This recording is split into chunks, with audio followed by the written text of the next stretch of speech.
See, this is actually an ordinary Portland cement, around 43 grades. Sir ಏನ್ ಮಾಡ್ತಾ ಇದ್ದೀರಾ?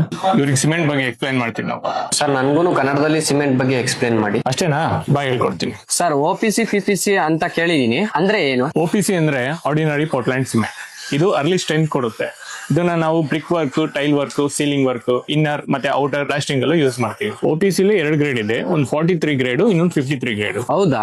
ಅವೆರಡು ಡಿಫ್ರೆನ್ಸ್ ಏನು? 43 ಗ್ರೇಡ್ ಅಂದ್ರೆ 28 ಡೇಸ್ ಅಲ್ಲಿ 43 MPa ಸ್ಟ್ರೆಂತ್ ಕೊಡುತ್ತೆ. ಜನರಲ್ RCC ವರ್ಕ್ ಯೂಸ್ ಮಾಡ್ತೀವಿ, ವರ್ಕಬಿಲಿಟಿ ಕೂಡ ಚೆನ್ನಾಗಿರುತ್ತೆ. 53 ಗ್ರೇಡ್ ಅಂದ್ರೆ ಅದೇ 28 ಡೇಸ್ ಅಲ್ಲಿ 53 MPa ಸ್ಟ್ರೆಂತ್ ಕೊಡುತ್ತೆ. ಇದನ್ನ ಕಾಲಮ್ಸ್, ಸ್ಲಾಬ್ಸ್ ಮತ್ತೆ ಐರಸ್ ಸ್ಟ್ರಕ್ಚರ್ಸ್ ಗೆ ಯೂಸ್ ಮಾಡ್ತೀವಿ. ಬಟ್ ಇದಕ್ಕೆ ಕ್ಯೂರಿಂಗ್ ತುಂಬಾ ಇಂಪಾರ್ಟೆಂಟ್. ಓಕೆ ಸರ್, PPC ಅಂದ್ರೆ ಏನು? PPC ಅಂದ್ರೆ ಪೋರ್ಟ್ಲ್ಯಾಂಡ್ ಪೊಝಲಾನ ಸಿಮೆಂಟ್. ಇದು ಲಾಂಗ್ ಟರ್ಮ್ ಸ್ಟ್ರೆಂತ್ ಕೊಡುತ್ತೆ, ಕ್ರಾಕ್ಸ್ ಕಡಿಮೆ ಇರುತ್ತೆ, ಡ್ಯೂರಬಿಲಿಟಿ ಕೂಡ ಇರುತ್ತೆ. PPC ನ masonry work, plastering work, general construction use ಮಾಡ್ತೀವಿ. ಸಿಮೆಂಟ್ ಅಲ್ಲಿ ಇನ್ನು 2 ತರ ಸಿಮೆಂಟ್ ಇದೆ, ಒಂದು PSC, ಇನ್ನೊಂದು ವೈಟ್ ಸಿಮೆಂಟ್. PSC ಅಂದ್ರೆ ಪೋರ್ಟ್ಲ್ಯಾಂಡ್ ಸ್ಲ್ಯಾಂಗ್ ಸಿಮೆಂಟ್. ಇದು ಮೇನ್ಲಿ ಯೂಸ್ ಆಗೋದು ಕೋಸ್ಟಲ್ ಏರಿಯಾದಲ್ಲಿ, ಅಂಡರ್ ಗ್ರೌಂಡ್ ಸ್ಟ್ರಕ್ಚರ್ಸ್ ಅಲ್ಲಿ, ರಿಟೈನಿಂಗ್ ಸ್ಟ್ರಕ್ಚರ್ಸ್ ಅಲ್ಲಿ. ಯಾಕೆಂತಂದ್ರೆ ಇದು ಸಲ್ಫೇಟ್ ಮತ್ತೆ ಹಾರ್ಶ್ ಎನ್ವಿರಾನ್ಮೆಂಟಲ್ ಕಂಡೀಷನ್ ಗೆ ಜಾಸ್ತಿ ರೆಸಿಸ್ಟೆಂಟ್ ಕೊಡುತ್ತೆ. ವೈಟ್ ಸಿಮೆಂಟ್ ನ ಸ್ಟ್ರಕ್ಚರಲ್ ವರ್ಕ್ಸ್ ಗೆ ಯೂಸ್ ಮಾಡಲ್ಲ.